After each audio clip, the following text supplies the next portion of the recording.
Good morning সবাইকে।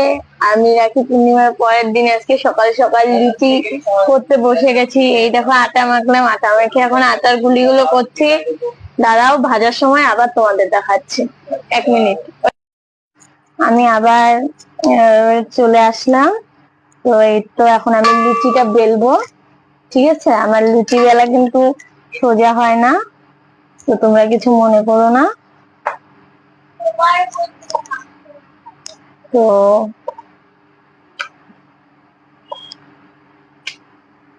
তোমরা কিছু মনে করো না, হ্যাঁ।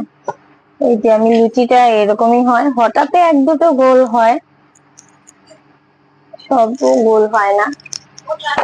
এই তো আমি ভাজা শুরু করে দিলাম।